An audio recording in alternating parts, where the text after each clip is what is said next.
What's good, good people? I see you, super producer. How's it going, Tanya? I'm blessed. How are you, Jai? I can't complain. Everything's good.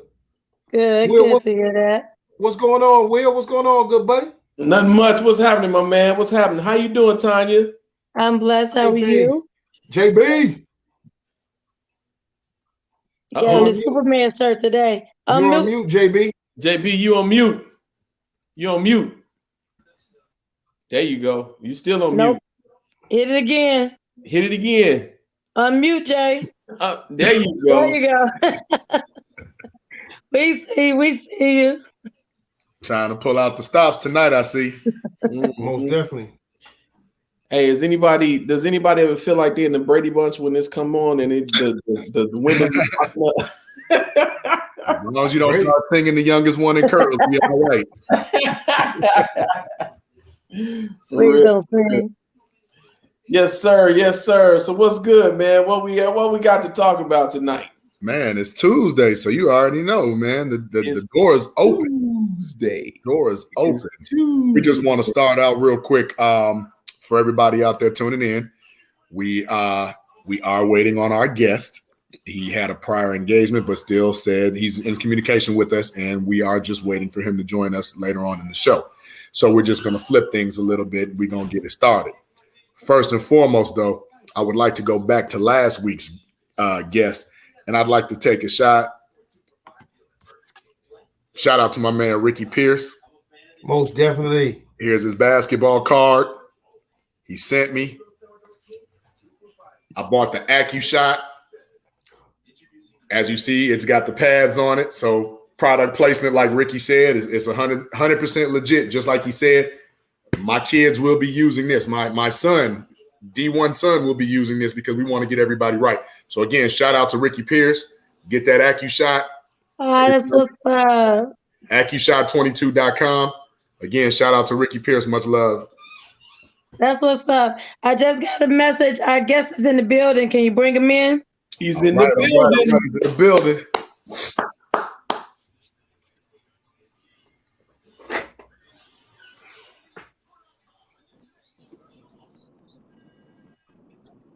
All right, it's a little dark, a little shadowy there. Bobby, can you hear us? I can hear you guys loud and clear. Only thing Hey, is, man. I wasn't gonna make it all the way home, so I had to pull over and take the call. We appreciate that, man. Thank you. 1,000. What's up, Bob? What up, T? How you doing? I'm blessed. Appreciate you for this. Appreciate you. Oh, not a problem. Thanks for having me, guys. Absolutely. Bob, what's going on, man? Long time. I ain't seen you since our last little 35 and over league last year before COVID hit. Everything smooth? Everything good, but I just want to let you know I just won the championship on Sunday. Oh, okay. They started it back up, huh? Yeah, we'll start back up. So, Will Harris was doing this one? Yeah, Will Harris did this one. Okay. Cool. That's what's up, man. Congratulations. Still always winning, brother. Always. I'm doing my best. You got to do it while we can. You right, man. My wheels getting a little short, man. You just got to keep them turning. That's all. That's right. So we gonna start off, man. We want you to take us back to them good old DePaul days. Take us back to them DePaul good days down there. One of our guests was we were prepping in the studio and everything, and they were just like, man, if you go back and think about it, that DePaul team, I believe that was your sophomore year. You all had a super team. 4 of your teammates, including yourself, were NBA bound. That was you, Q, Stephen Hunter, Paul McPherson, if I'm not mistaken, right? Correct. Man, tell us about that, man, because we was off in the rock the nation. Well, my thing is what everybody has actually experienced and seen. A great team. One, we were just young and talented, and we played off of each other. We understood each other's game because we played against each other mostly our whole career going into college, and now that, like you said, just figuring out everybody's strengths and weaknesses, and all that, just making sure everything came together as a whole. just that year was very special. But I just most definitely wish that if we could have stayed collectively one more year, I think we would have did a hell of a lot more, especially for the city of Chicago. Absolutely, man. We loved watching you all, man. You Conference USA was bumping back then, man. It was really bumping. Yes, sir. Yes, sir. Bobby, I want to take you a little bit further back. My first, well, let me tell you, I should say my first, because I had seen you play plenty before then. But one of the best games I ever seen high school wise was when you and Q were in Chicago State. Can you remember that game? That was an annual game. Simeon versus game, yeah. Yeah, man. But no, I think this one was for the playoffs though. This one had a little bit more to it than just the normal game we did. Yeah, but you guys always came to Chicago State, and that was hey, and I went to Chicago State. That was some of the most fun we had on campus when you guys showed up. That's what's up, man. Yeah. A lot of memories, and I know as older we get, a lot of guys still talk about those moments, those games, and the culture of Chicago basketball. And I just think within that period from 94, 98, it was a lot of good basketball. Mm-hmm. And so when you talk about Chicago kids with the grit, the hard nose, like the neighborhoods, and you know what I mean? It was like Rucker Park indoors. Right. When it came to okay, well, we got to go play at Julian today. We got to go play at South Shore. We got to go play at Carver. We got to, you know what I mean? Like when you talk about those games and all that, just think about leading to the playoffs. Mm-hmm. When you decided to play the West. Oh yeah. So the neutral site games it was amazing when it came to okay, oh well, Bob Sakamoto, Ken McDaniels. Hey, those guys pumping the games up all week. Like that was one of the best things that I think some of our youth now, if they experience that, I think they appreciate it a little bit more. Absolutely. Every night y'all had a heavy hitter, whether you was going to see C-Dale and Q up at Young, or whether you had to see Lance up at Julian. Like y'all, every game was like y'all was coming with it. Y'all, Chicago publicly was because now, like we would say the key names, but then you had a hell of a supporting cast. Like these guys had to make names for themselves, and so they really competed. Going to Kennedy King on Wednesday night, you know what I mean? Open gym with Tree. Tree. Everybody knows Tree. Everybody had a little Kennedy King run. Yeah, that like I think that made us who we are, and that made us as a competitive as we are. One not necessarily coming from Chicago, but it just gave us that oomph when it came to competing. Because now we've been against all odds. You know what I mean? Our backs have been against the wall before, and not only that, think about it, guys, is that when the playoffs hit, it was you win to advance, but you only get one shot at it because only one team was coming from Chicago. That's it. Right. It wasn't like when you go downstate and we play in the Christmas tournament, Thanksgiving tournament, we beat all those teams by 40, 50 points. Mm-hmm. So we had to pretty much cancel each other out in order to get downstate from the teams that we already been beating on. Right. So let me take it back with you again. How did all that collective with the Fantastic Four come together to go to DePaul? Well, myself, the four came the second year, but it initially started with Mitchell and Lance. From playing 6th, 7th, 8th grade Illinois Spotlight with Larry Butler.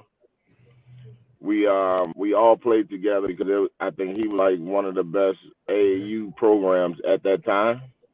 Okay. And so throughout that, you know, just like, you know, basketball players is like a fraternity. Everybody knows each other. Everybody talks, regardless if we have to compete against each other. We most definitely do respect each other.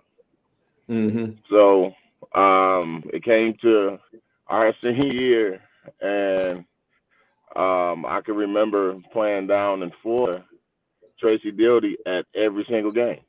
Coach Dildy, And King legend. yeah, so Tracy was assistant for DePaul University and playing at the Worldwide of Sports in Florida, in Orlando, for the Nationals AAU tournament. And so from him being at every game, I'm like, well, I can easily make a decision on where I see fit to be like, well, I can fit it to this program and I can go play at this big university. Mm-hmm.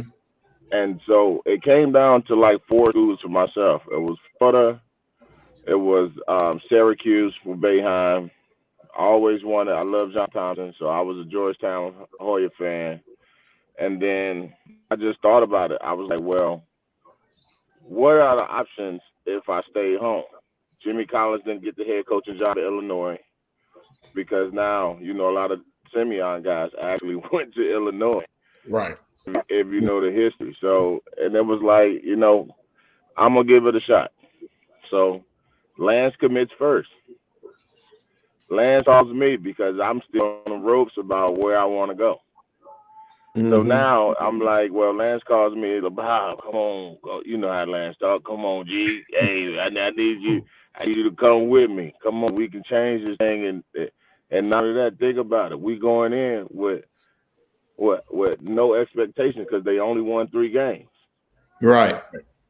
So it's like, well, you know what? This is our fan base. Everybody loves the culture of basketball was so high at that time. You have to think about it. These guys we all was candidates for the Mountains game. True. Yep. Sure was. And they only took 2 guys, Q and Corey. Right. So it's like, well, you know what? Hey, let's do something different. And so I was like, came up to the day. I told Lance, all right, I'm gonna stay. So I signed, and then me and Lance started working on Q. And so he wanted to be the last one to try to figure out what he wanted to do. And he said, look, we like brothers. We gonna put this thing together. Hey, look, we gonna change it, and that's what we did. Okay, we love that. And then that next year, that's when that's when Paul and Steven came, right? Right. Yeah. So actually, that second year, we got Amari Sawyer, Stephen Hunter. Yeah. Stephen Hunter coming out of Arizona was huge for y'all. Yeah. And Andre Brown. Yep. Andre Brown. Forgot about Andre. Leo, coming out of Leo. And Andre Brown. Yep. So Man, and talent that's over there. and that's the one thing, and I think that's one thing that the kids should understand is that you don't necessarily have to go far to be successful. Right. Mm-hmm. It's about the work you put in, the time you put in, and the goal you set for yourself. If you do those things, I don't think it necessary, because you think about DePaul's in the Big East now. That's one of the premier conferences when it comes to basketball. So all you got to do is be a student first and let basketball take care of itself. Right. Right. I think that gets lost in translation with a lot of kids, because of the hype. And sometimes that hype train, it takes kids to the top, but they forget the fundamentals and the basics on what it takes to stay once you get there. Real quick.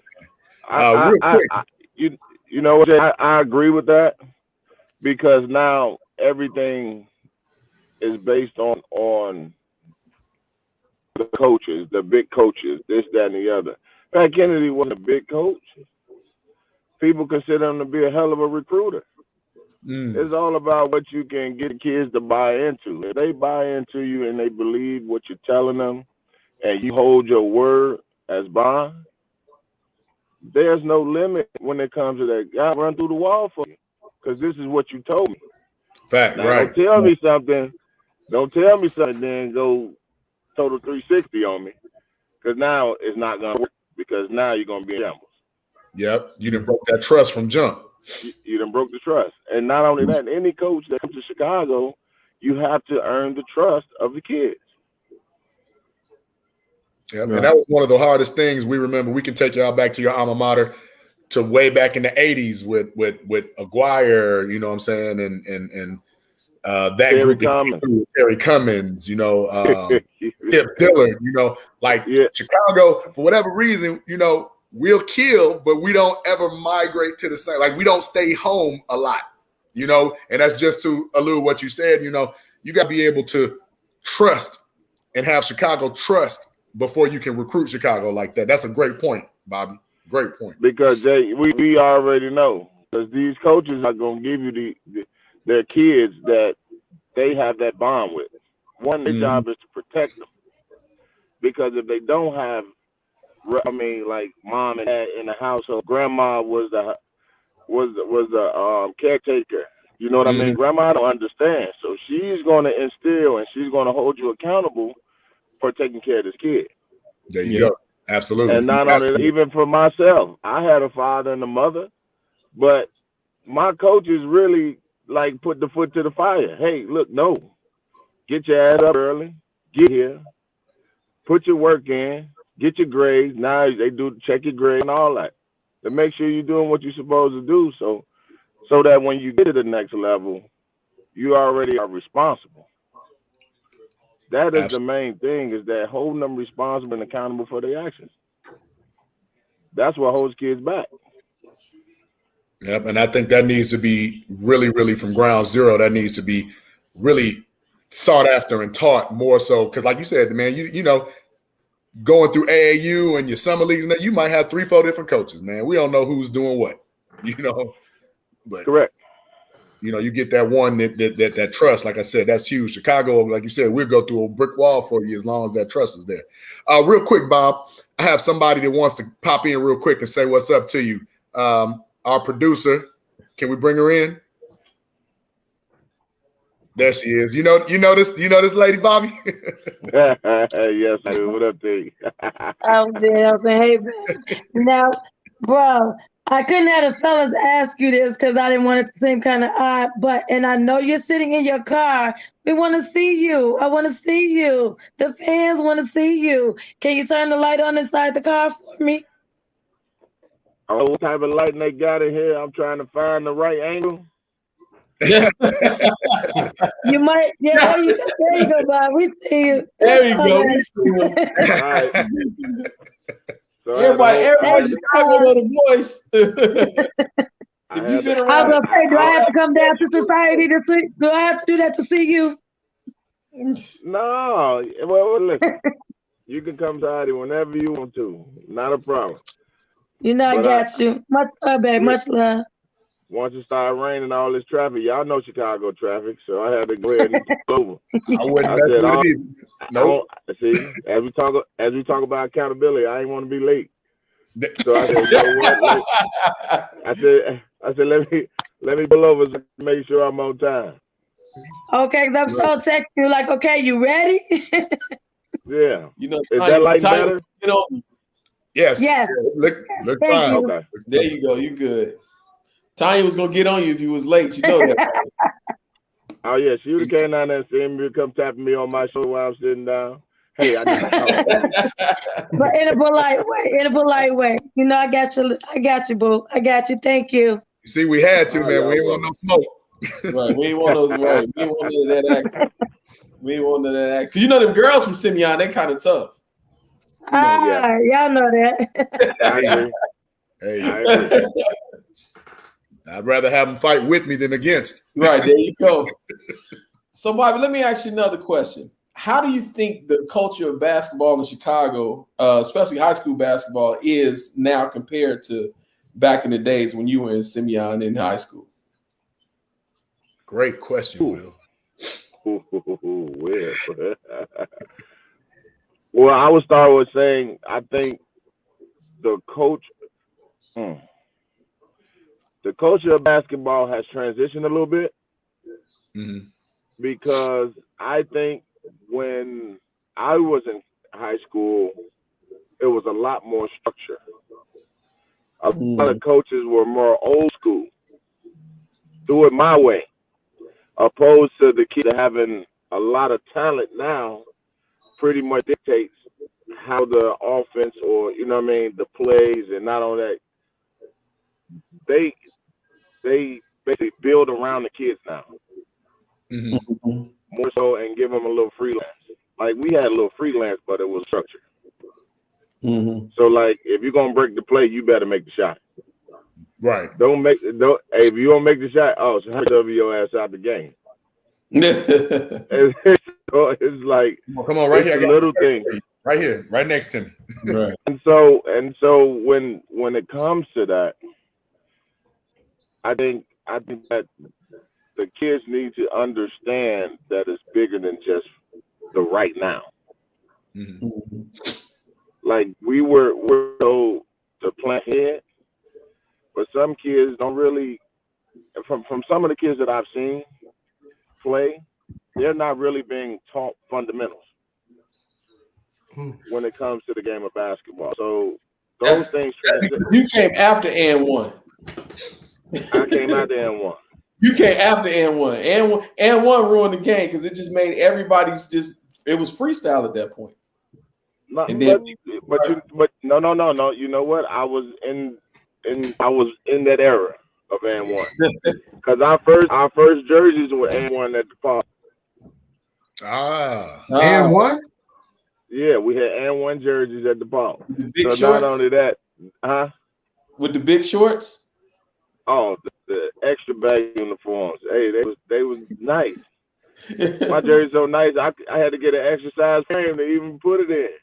Oh, wow.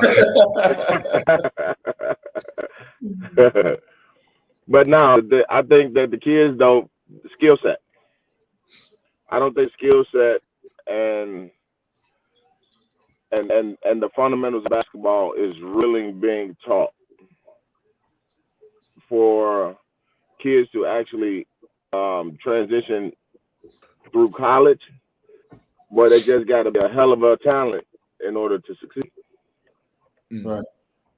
Well, let me ask you a question. You know, you alluded to playing. You alluded to playing AAU when you were in high school still. Have you noticed or how was it when you went? Like what was the order of importance? Was it high school basketball playing for Simeon, or was it more of the showcase in AAU? You know, as far as when you were coming around.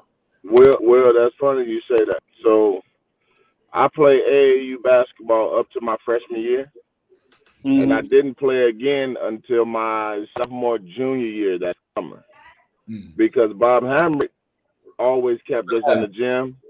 He always kept us in the gym and really didn't want us playing AAU basketball. Mm-hmm.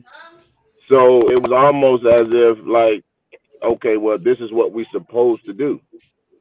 I didn't have no clue that I should have been playing more AAU basketball. But my thing is that all my teammates did the same thing that I did. Right. Mm-hmm.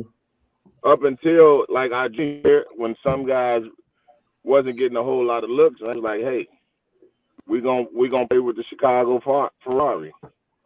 I'm like, Chicago Ferrari? What team is that? Mm-hmm. So basically, that program started with Ty Slaughter, that's the head coach at Whitney Young right now, was our Simeon basketball team. Mm. So, yeah, so the thing was, we were just kids from the neighborhood, just like, hey, come on, let's go hoop. Because we always played at St. Sabina, because it wasn't far from Simeon at night. And so we started the team, and we won a lot of championships. And so, therefore, I think that's actually probably spearheaded Tyrone Slaughter's coaching career. Mm-hmm. Shout out to Jerome Randall from he was with. Oh, yes, sir. Yes, yeah. sir. Yeah. Yeah, it's a plethora of guys that actually came through that program. And I think Father Flaggett, for even opening the gym for us. Yep, absolutely. You know? And so I know it's a lot of kids that he got off the street and gave opportunity to go to school. You know what I mean? If it wasn't Division I, it was a junior college or mid-major. You know, guys got looks from having the opportunity to get out of the neighborhood. Yep, absolutely. We need more of that. You know, that's kind of fleeting now because unfortunately, AAU has turned into a business about who can sponsor who or who got the top sponsorship to get the top kids, and it's really not about basketball anymore, and that's a shame. Correct. And I would say that it doesn't take the best players. It just takes players collectively that want to compete and want to play hard, and not only give themselves a chance to win games. Basketball is supposed to be fun. At that age, basketball should be fun. It shouldn't feel like a business. Because if it feels like a business, you're gonna be burnt out. Yep. And not only that, the thing is, this is why we have so many mental health issues with athletes, because they get so much pressure on them at a young age, and now they can't decipher then what's real and what's fake. That's a good point. That's a really solid point, man. And like you said, if a kid is learning the business of basketball more so than they learning basketball, then the adults, we failing. Right. And we the ones Very true. Put that ball in. Also, Jay, you got to think about a lot of the parents who wasn't successful when they played, and they apply the pressure to their kids to be what they wasn't. Mm-hmm. So when that happens, now they're kids. They're not making adult decisions. They're gonna make a decision what they think is best in their interest. So now when you see a kid playing for 10, 12 AAU teams because he ain't getting enough shots, that means you need to work on your motherfucking game. How you can't get your shot off? What are you not doing? How are you practicing? Okay, is your coach telling you should do this? Is your coach drawing plays up? No, because your coach probably don't know basketball. He probably doesn't know a lot of kids. Don't step on no toes now. Hold on now, Bobby. You just can't come in and tell people. But that's what we need. We need that real talk about it, because like you said, my thing is this. I got more experience than all of them. I bet you I can give me kids that's okay. And I give them fundamental basketball, and I bet you I still win games. I heard that. I know that's right, brother.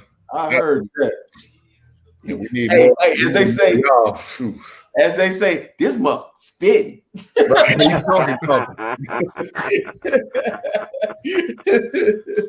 but that's but real talk.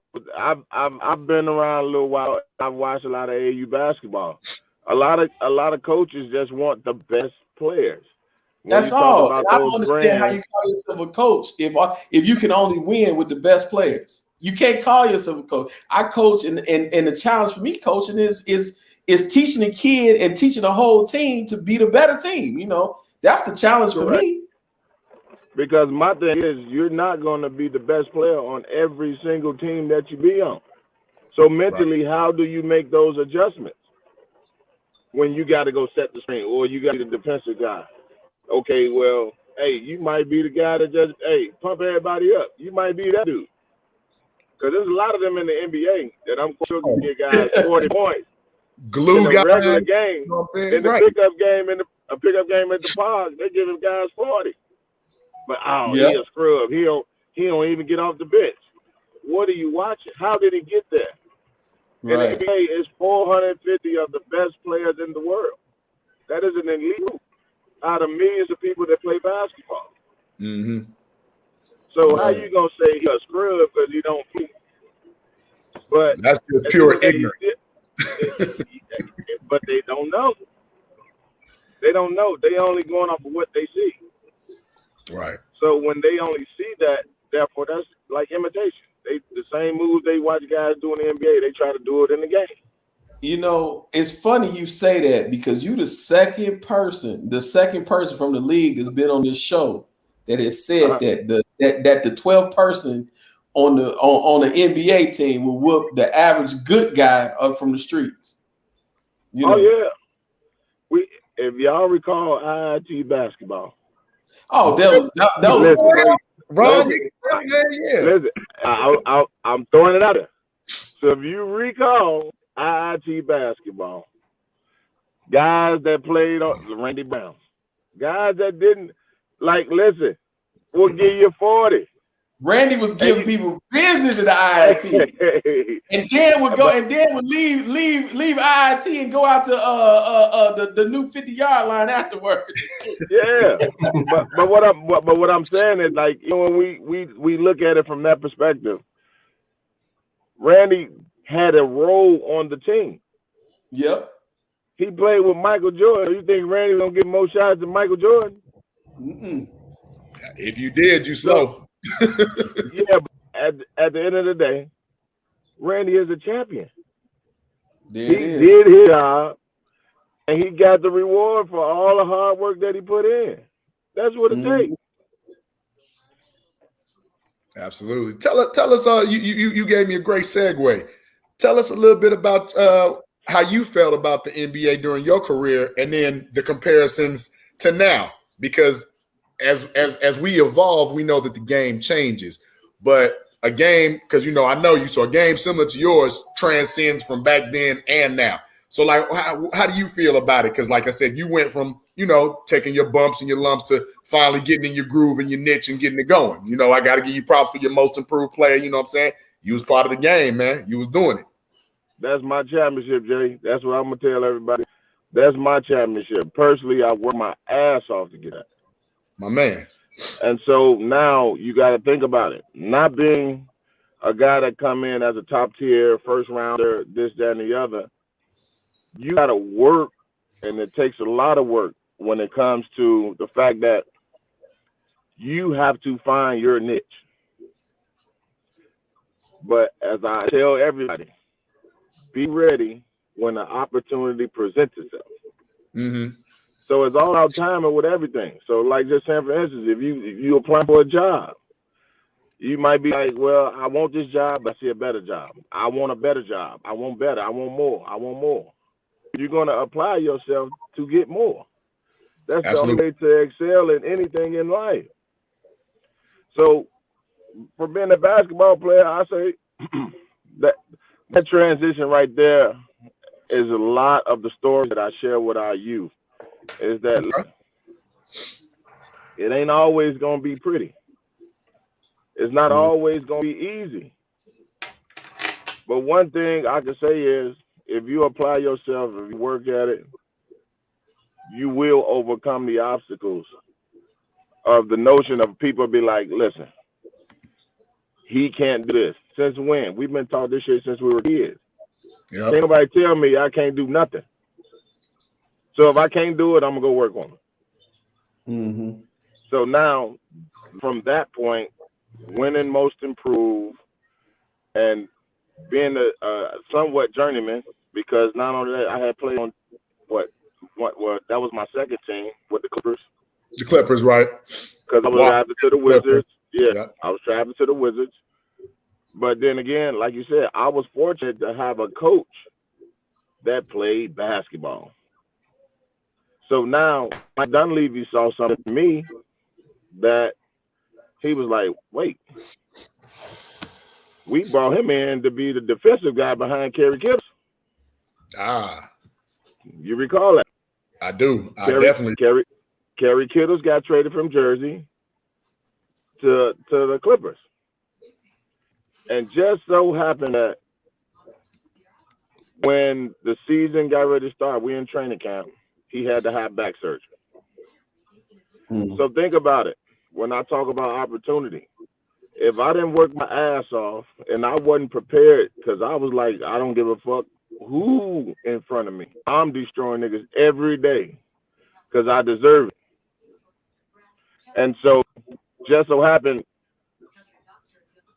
the start of the season, first game, 35 out the gate. So I'm averaging 35. I'm leading the league in scoring.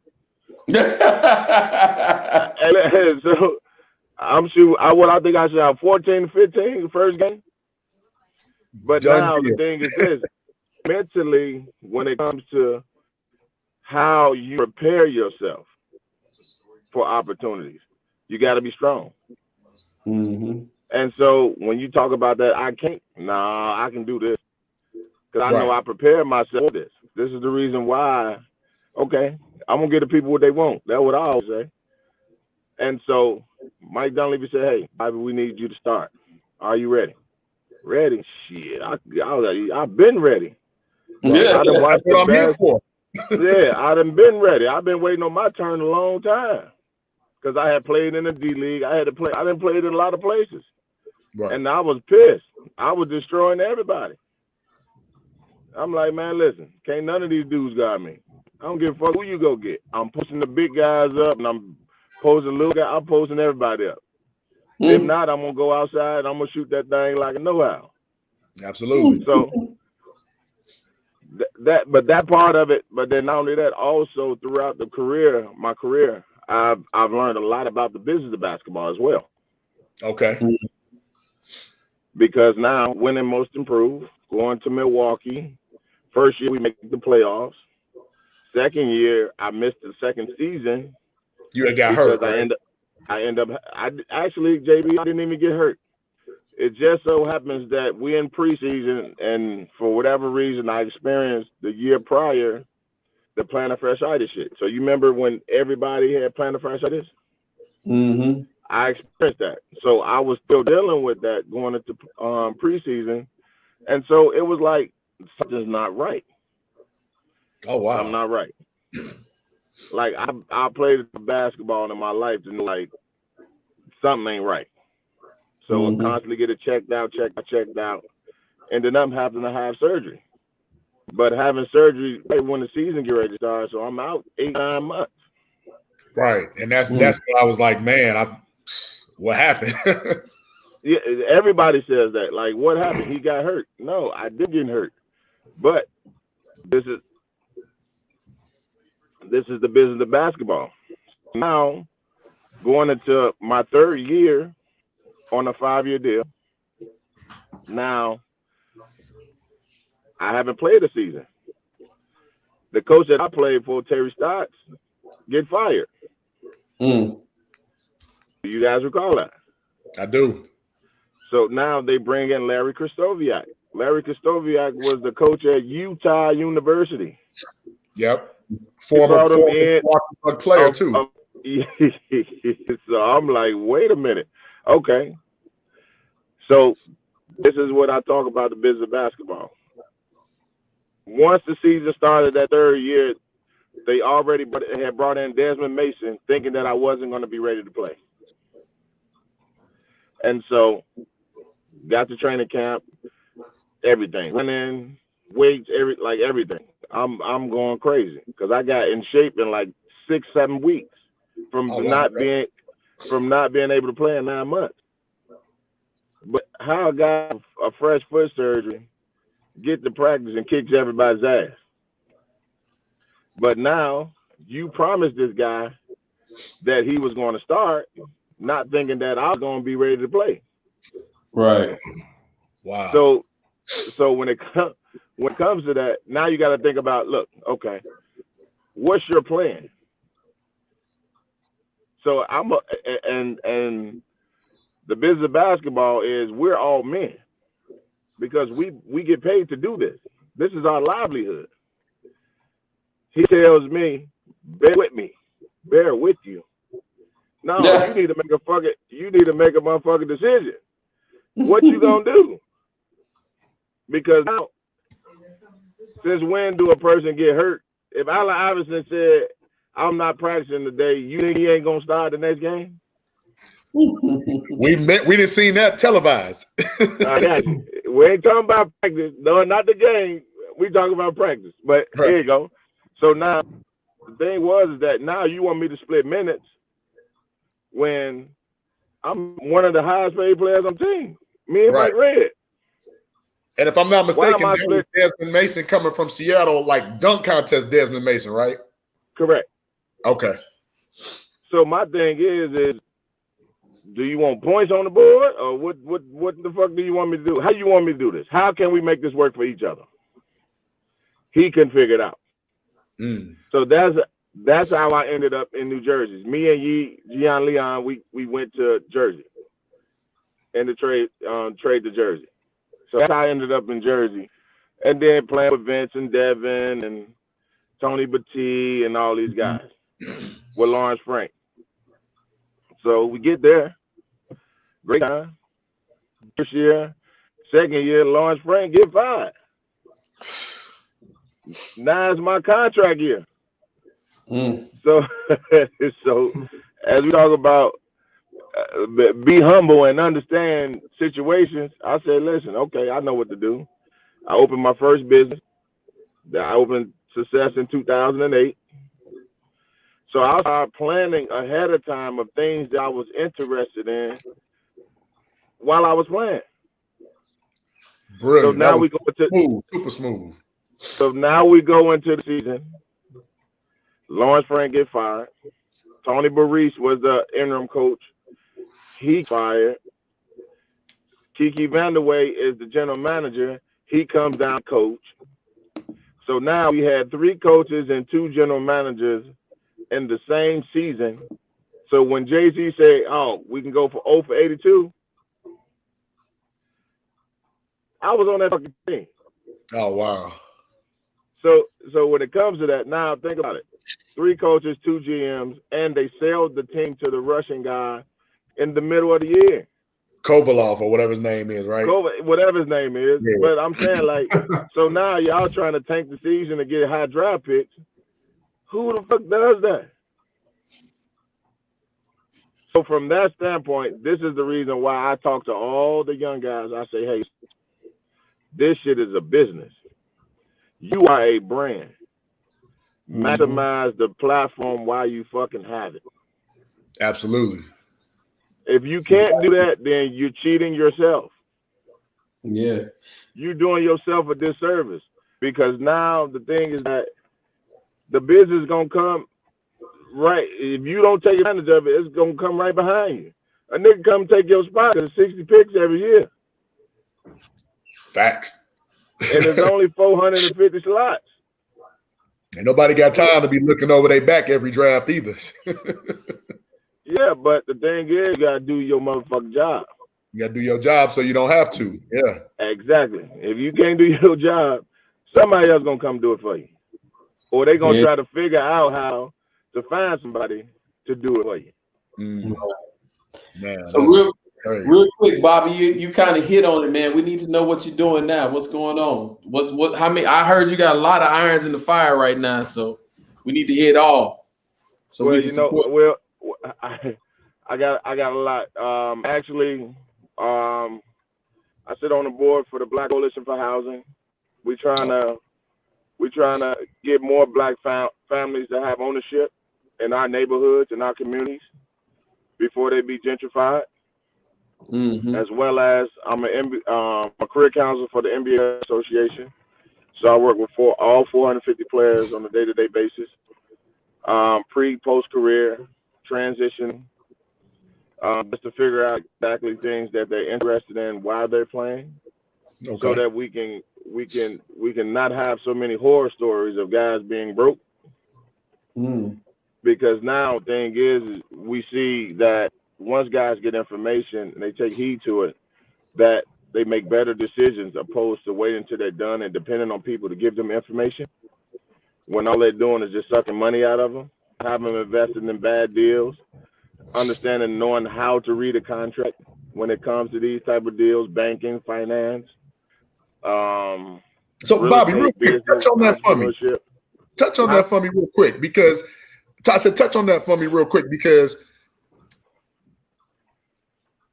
I don't want to sound like the antagonistic type of person, but how do those people right there, what you said, financial and getting, how do those people kind of like get into y'all like that? Like, are there people saying, hey, I got this guy and you need to get with him, he made me whoop up the bam and stuff? Because it always seems like that type of individual is always coming to the brothers. Am I mistaken on that?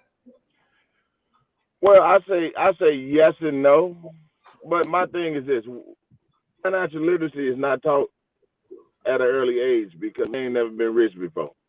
That shit is, you think you know, but you don't know.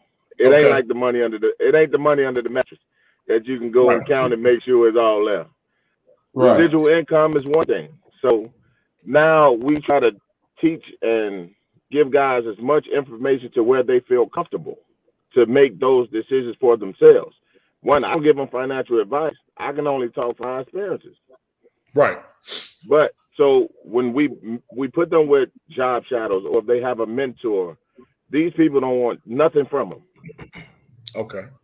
And if it's somebody that's in the field that you want to explore, you have the option to learn as much as you want to fucking learn.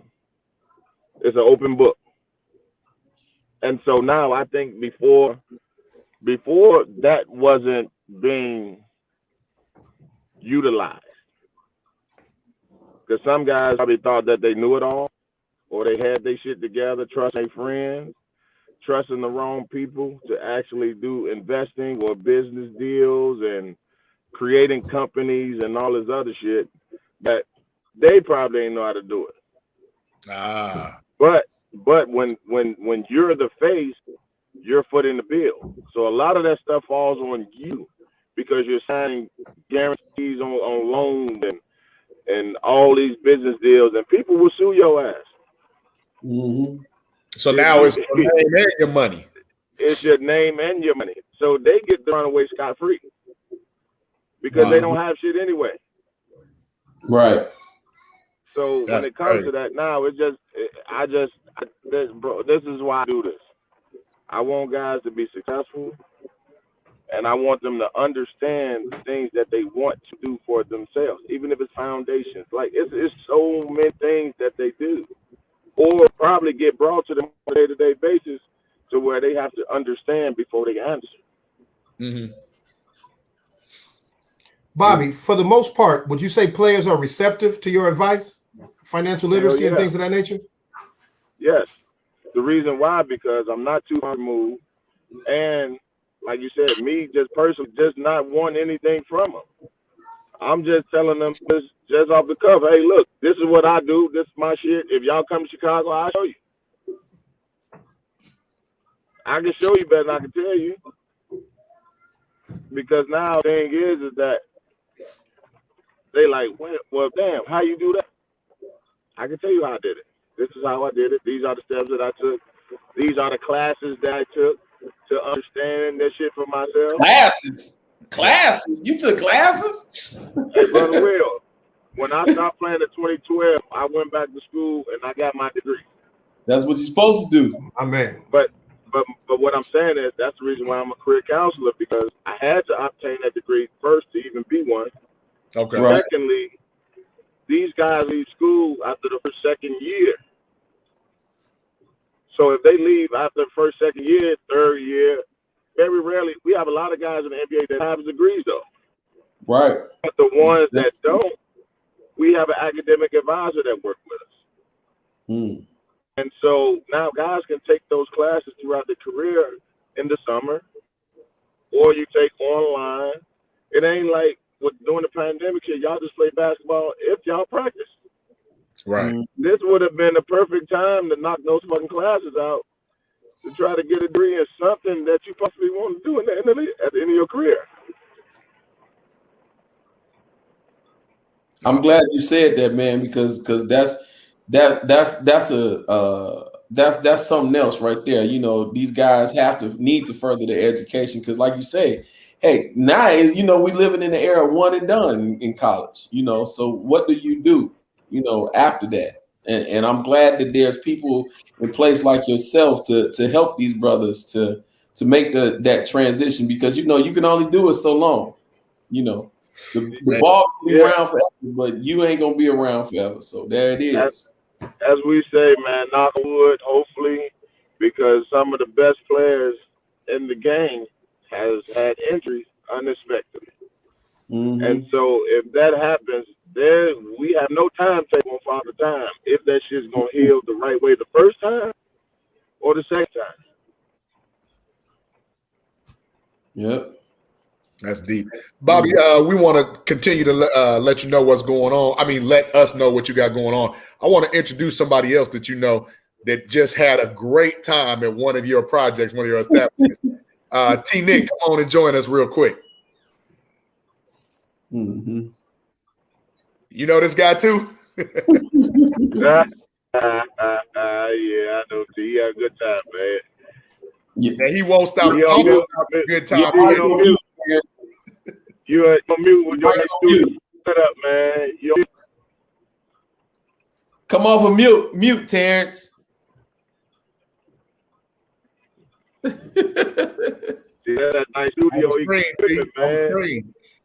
See? There you go. There you go. And there you go.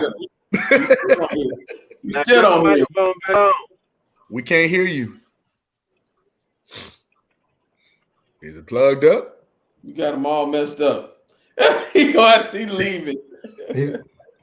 We'll get you, man. Hey, Bobby, while we get him straight, I wanted to recap and touch on something that you said. You said not being that far removed from the game gives you people, young players and everyone around the game perceives you a little differently. You touched on some things that were really hit home and resonated.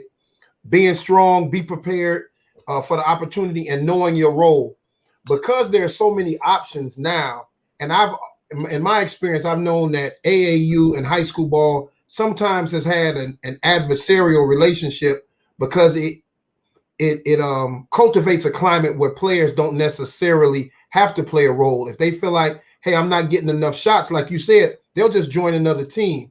What is your experience on that? What has that been? Because you said something about knowing your role, which I think that should transcend time.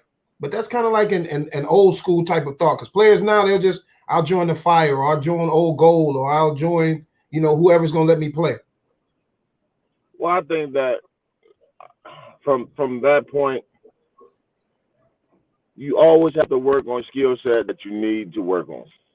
If you can't shoot, you need to work on shooting. If you can't handle the ball, you need to work on handling the ball. But overall, there's never going to be a perfect situation that you're going to be in. You can't always be the superstar. But if you are, that's fine. There's nothing wrong with that. But at some point, someone is going to sacrifice their game for the sake of the team.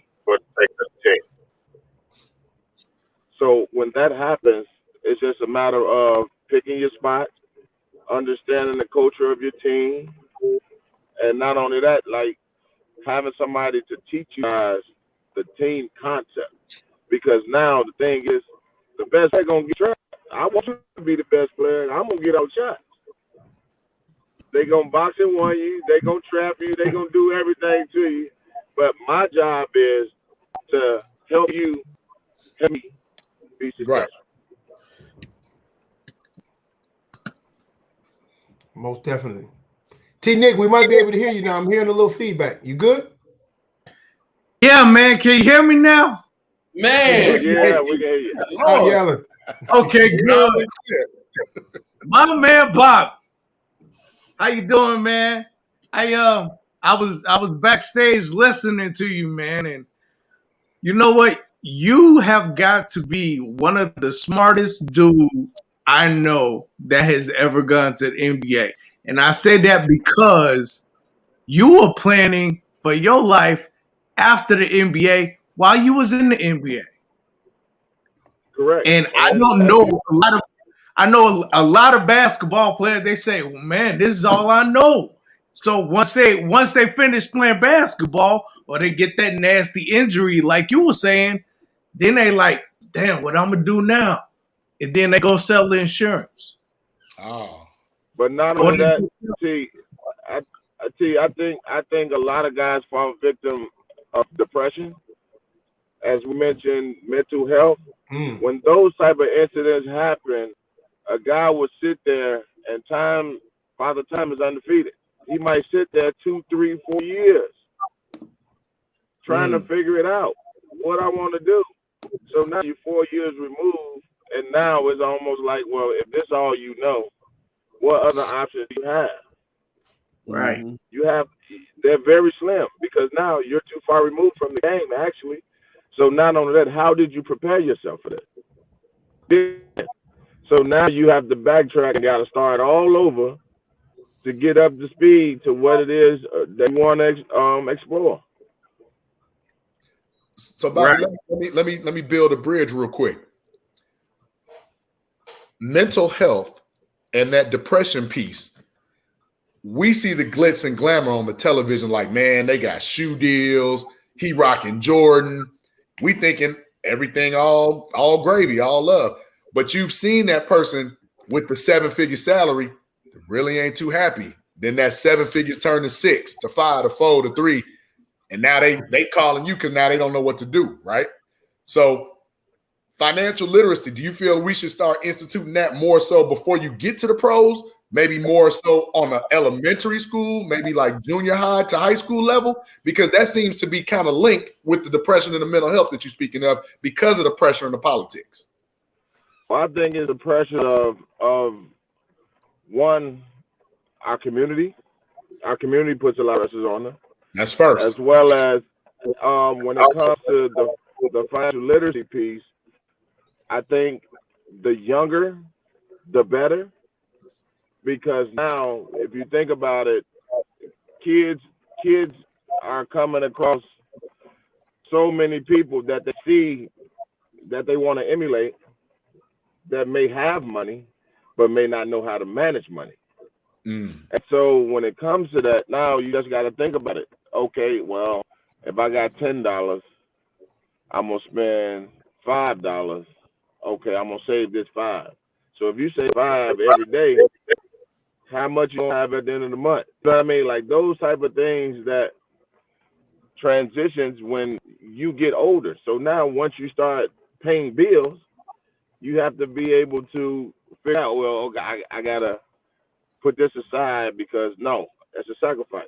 Do I, don't I? Should I buy these shoes? Or should I buy this belt? Or should I buy this coat right now?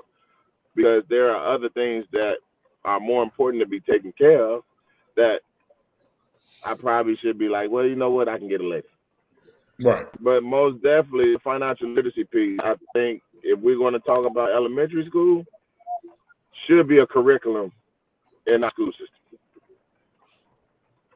I think, and it's not just for basketball players. It's our community in general, man. You know, because it's so much. Even as an adult, I'm 45 years old now. That I talk with people and they just don't know. You know, you're like, come on. You know, this is something we should have known because we don't get those classes or get that information.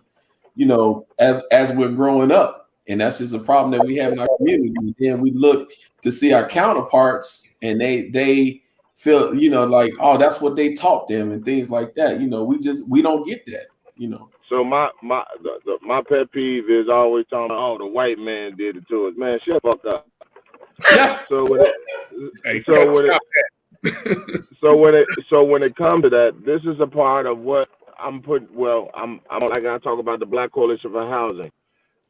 Financial literacy is the most important piece and component to that, because how can we have ownership if you don't know how to manage? Mm-hmm. And so when it comes to that, we will have facilities to where if you probably rent it for 4 years, think about how much money you pay every month to rent just because you're comfortable, because you don't understand the financial literacy piece to understand that for the same amount of money that you rent and you can actually own something. Yep. And it can be yours. So now you don't have to worry about if you got too many kids, you ain't got enough room. You can, you know what I mean? You have options. A lot of people don't understand the options with the project mentality. Mm-hmm. And I've seen it firsthand. I literally moved my grandparents from Algare Gardens. I bought their house before I bought my own. Okay. Because the thing is, I said, Granddad, come on. We're going to take a ride. I'm trying to find me a house. What you like? I had to trick him. Right. But it the shit worked. I had to trick him, but it worked. It was, come on, let's go look at some houses. Help me pick one. He picked it. I bought it. I furnished it. And I pulled that motherfucking truck up to his house. I told him, I said, hey, whatever you don't take now, you ain't going to have it. So that's a beautiful thing, man. So the thing is that they walked into a brand new house that his name is on, that he owns, And now the thing is this: he has subsidized, or what he on? Well, he's an elder now, so he have set income. Right. Why would you be stressing yourself out to try to pay a rent when you can fucking own? So now he enjoy the house. He love the house. He even go out there and be trying to shovel his snow and rake the leaves and plant flowers and. They don't never sit down. They don't never sit down. Like I tell y'all this. If y'all was in Allgale Gardens and you went past my grandparents' house, they had a fucking garden in the hood. Don't walk through the grass. Don't walk on the grass. Hey. They got the tomatoes, everything. Like they had a garden in the hood. So it's like, come on, like you from the South, you get it. But now you need to be comfortable because you're an elder and you up in age. You don't need to be stressing about all the other things that's going on around you. Right. So that was my most definitely one of my best moments is when I had enough money to get them up out of there. Man, love to hear that applause, brother, all the way around. Love to hear that. Man. No doubt. But speaking of best moments, let's jump back for a second.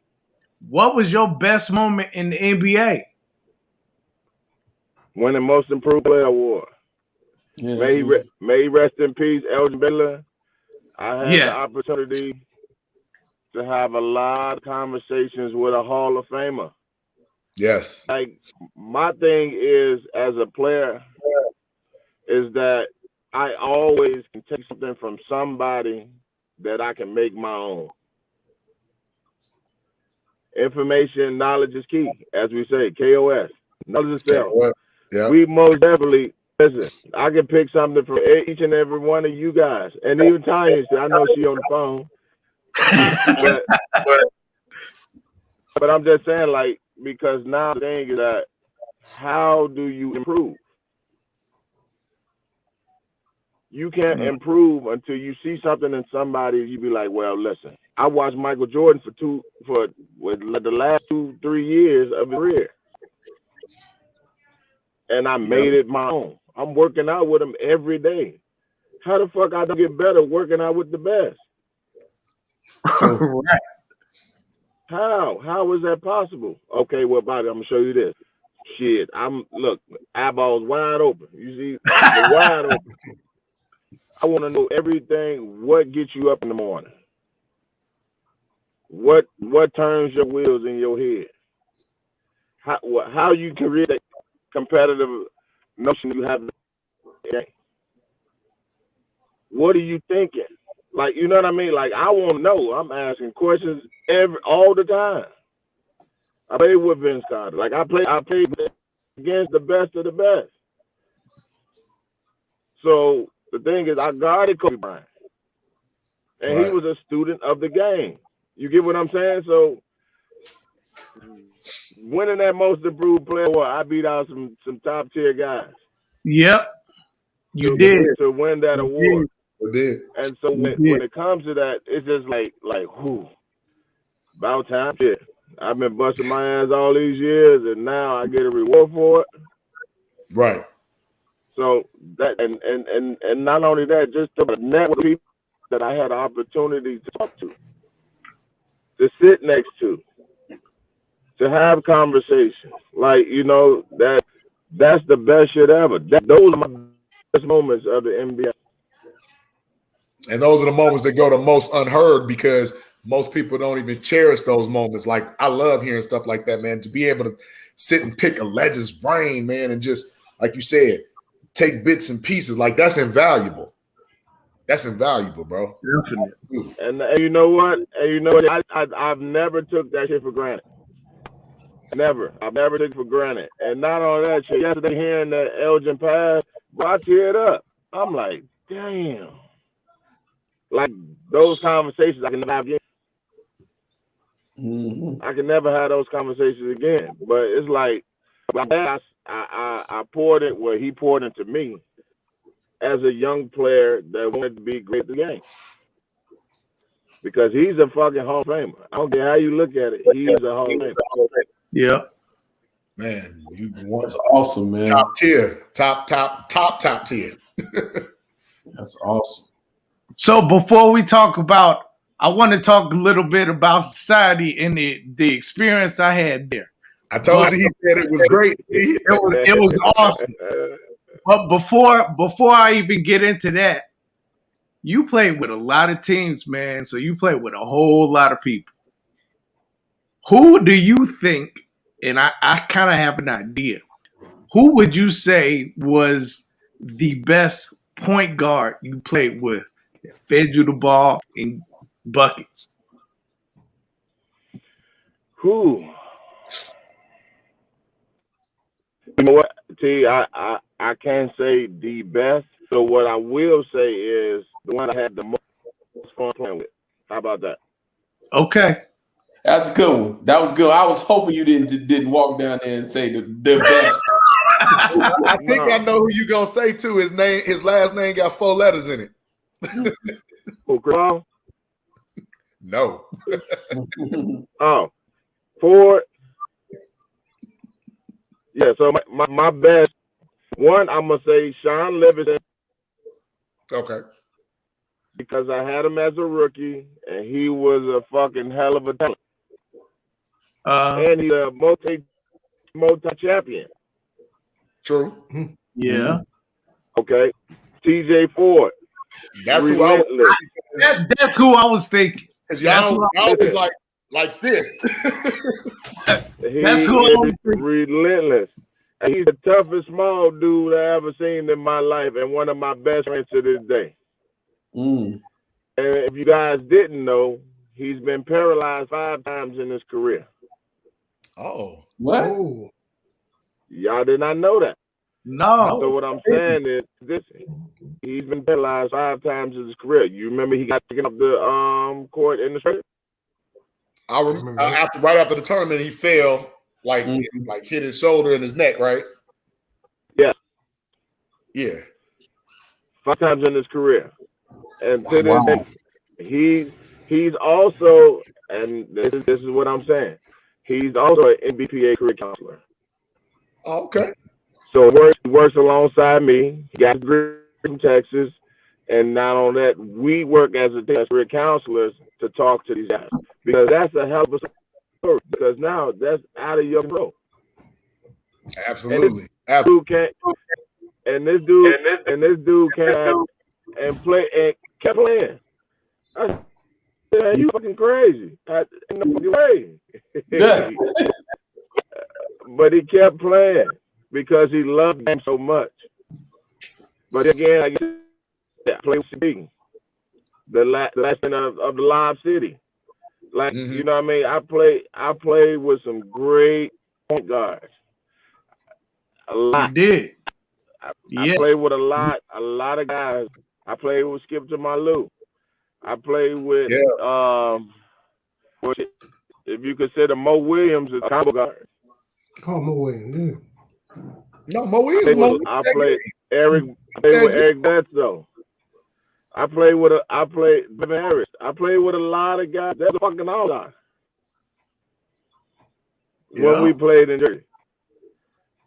So like I played with a lot of guys, and I'm very thankful that, like you said, you don't always have good teammates. Because when we talk about the business of basketball, they don't have to be good guys. They're really assholes, but you still got to work with them. You get what I'm saying? So the thing is that those guys, man, I tip my hat to. I hug them when I see them. I tell them I love them. I love you guys, man. Y'all gave me experience. Y'all gave me experience throughout my life that I will never forget. Right. Yeah, it is. And that story can just be passed on and told, and it never ever loses. It never gets old. That's what's up, man. I appreciate that. And if he's listening, shout out to TJ Ford, man. One of my favorite point guards coming out of Texas. Love that dude, man. You and him had great chemistry in Milwaukee when we was watching. Love TJ Ford. Hey, JB, I'm gonna tell you like this. That brother said, "Bobby, I'm coming to you the next 8 plays, man. Bring that ball, man. Hey, come on." Let me get it. Hey, he was. Hey, and we call it with the shits. He was with the shits. Right. He'll break plays, everything. Nah, I ain't gonna him. I'm coming to you. All right, come on. That's all. With it. Absolutely. Hey, I'm gonna play point guard right now. I'm gonna throw a lob to T Nick with this question because I know he's dying to get into what's going on with you. Otherwise, it's gonna start off a little negative, but I know you're gonna fix it. For some reason, we here in Chicago, our talent, our elite, they go and they make it. They don't come back. You came back. They always say Tim Hardaway don't never come back. They always say Zeke don't never come back. Hell, some people talk about people way back in the day before we was born don't never come back. But you came back, man. Tell us about that. We appreciate you coming back. So keep telling us what's going on and why you came back home. I'm gonna tell you like this, Jay. I can't speak for everybody, but I know a lot of guys still consider Chicago home. But along their journey, it probably forced them to transition. Family, it could have been a multitude of things to why they haven't necessarily came back. But I only felt that because I grew up in Allgale Gardens. The thing is that the kids like me rarely see guys like that. True. And so when it comes to that, like when I grew up, Terry Cummins had his basketball camp. Tim Hardaway had basketball camp because they from my neighborhood. They're right there, right by the church, right? Yeah. So my thing is that they probably had so much other things going on to where you only one person. You can't necessarily be everywhere, and you ain't gonna make everybody happy. But I was fortunate, like I said though, Jay, to start my business here in Chicago first. And now, if I choose to expand, don't necessarily mean that I'm moving away, but it's a part. I mean, I'm a part of doing business. Some people got shit going on elsewhere. Like you said, you think about Zeke. He was the GM of Knicks. He can't be in Chicago. Like right. you just, Juwan got to live in Michigan now. So it's a multitude of things that transpires that make guys take other turns. But I'm a Chicago guy forever. It's hard for me to leave. I want to leave and I ain't take no vacation. Shit, I want to go somewhere, but I always have a lot of things that I want to do. And then I'm not gonna stop until I get it done. Then I can take a break. Man, that's that type of motivation, drive, and inspiration we love, bro. That's why we appreciate you. And anytime I get a chance to share that court with you, man, you know I'm always honored, man. Always. You're a real dude. So T, tell them about it, T. Tell them about society. Man, that is like the dopest spot I've been to post-COVID. Actually, it's probably the dopest spot I've been to in my life. In Chicago, black folks don't even have nothing like that. We don't have nothing like that. So, Bobby, you doing some big things. And that chef you got, oh my God, man. Oh my God. The food is ridiculous. So not only is the ambiance phenomenal, but then the food, and I had that fish. And by the way, when you push that menu over to me, I looked at your hand. I was like, do he have a catcher's mitt on his hand? What the hell was that? Your hand is huge. Your hand is huge. But yeah, so I had the salmon, and the salmon was amazing, man. So your chef, you know what? Forget all that. Society is definitely the place to go. That's it. Good ass job. I'm gonna put my chef up against your chef, though, Bobby. I put my chef up against anybody.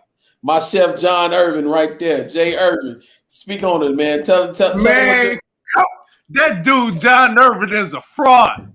Do you know this dude, man? Hey, this guy. Don't bring up that Dagwood again, man. Don't do This it. guy. Man, This guy.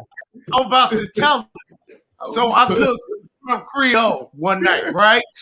And you know, it was simmering with all the shrimp and the red sauce. And it just looked great. You know, so Okay. I sent it to Okay. J.I., to Irvin, you know, thinking that, he gonna try to one up me. He gonna try to one up me. Because you know, he called himself Lil Cook. No, dog, you did not one up me, man. This dude sent me a sandwich. A sandwich.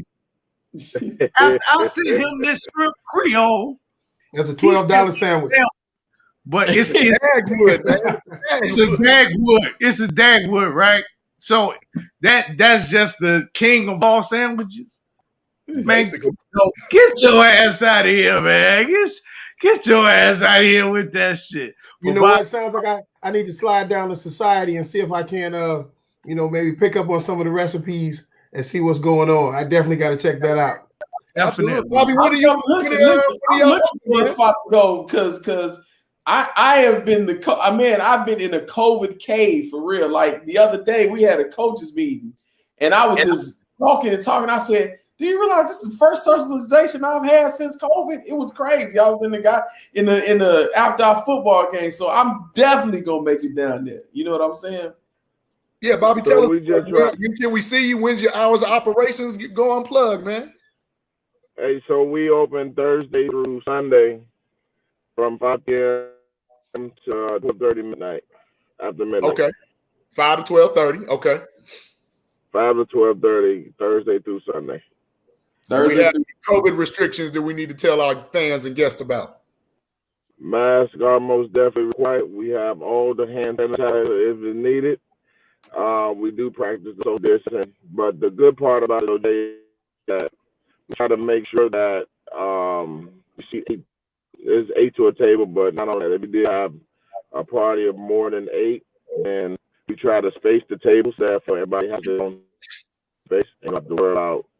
No one only area. So, but like I said, you sit at your table with your people, and not only that, you're moving around with your mask on.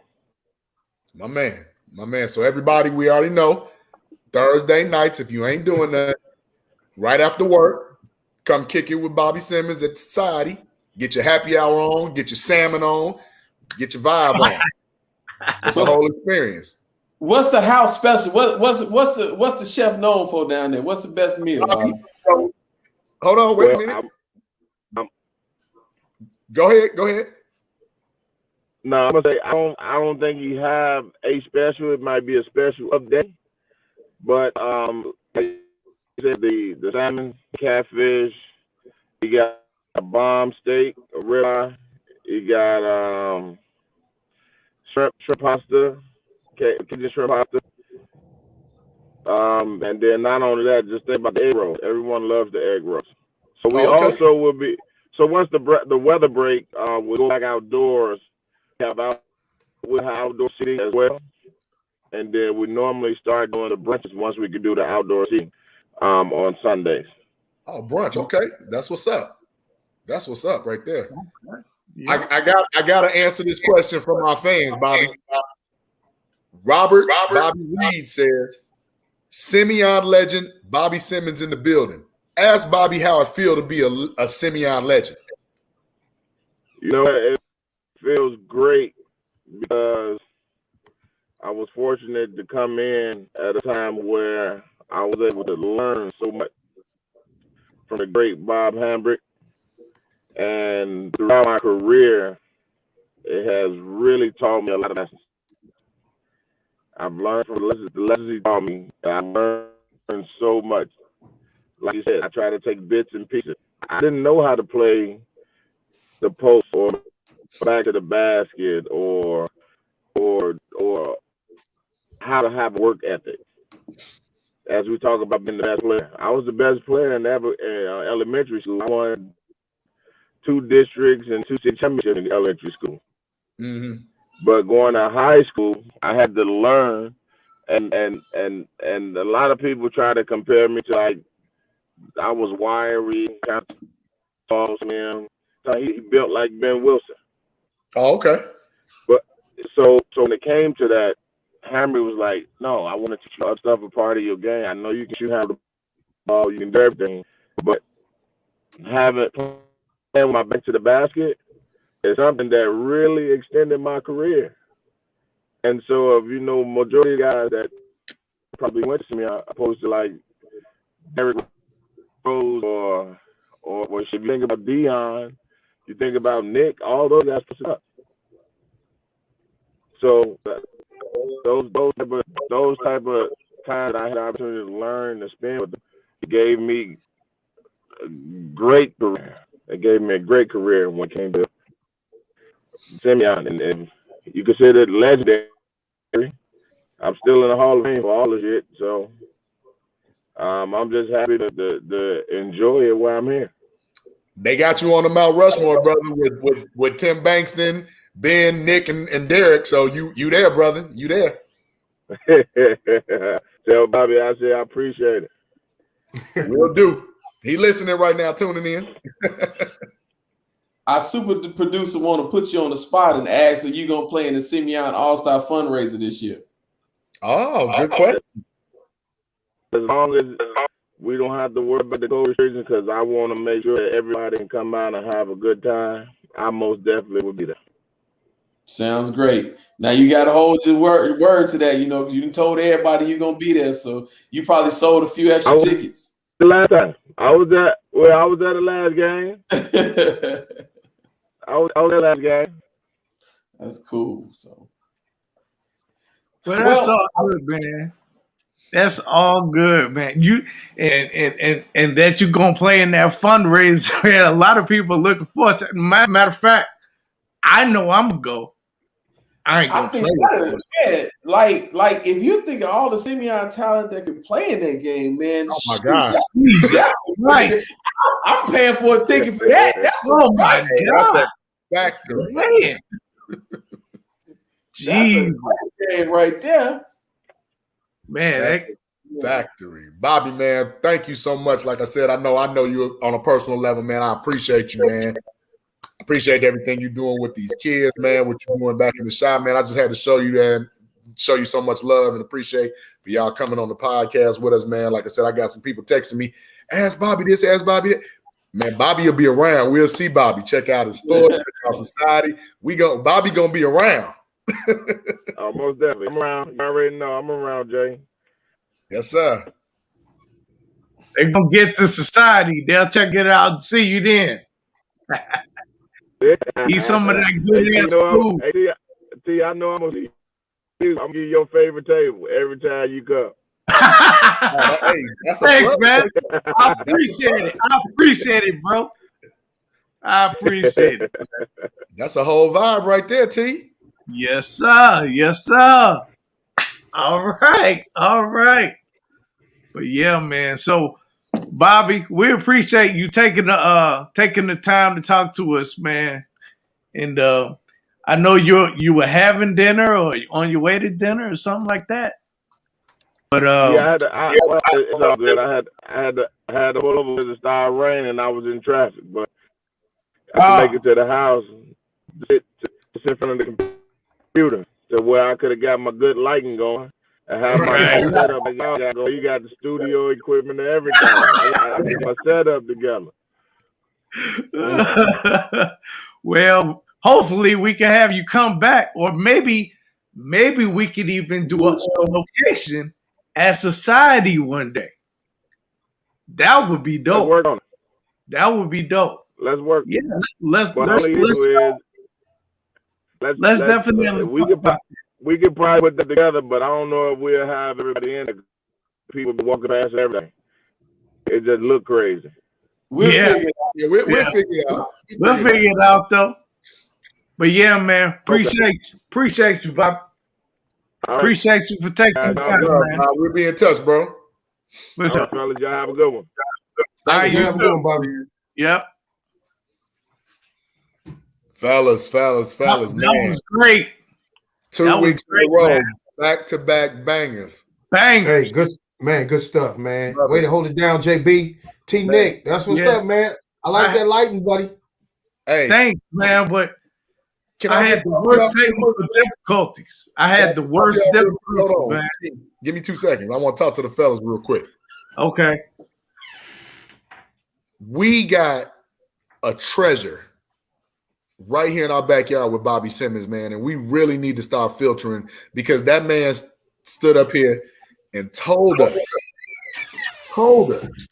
what was going on, what needed to be addressed, and how he's a part of the solution as opposed to one of those people on the outside just pointing fingers.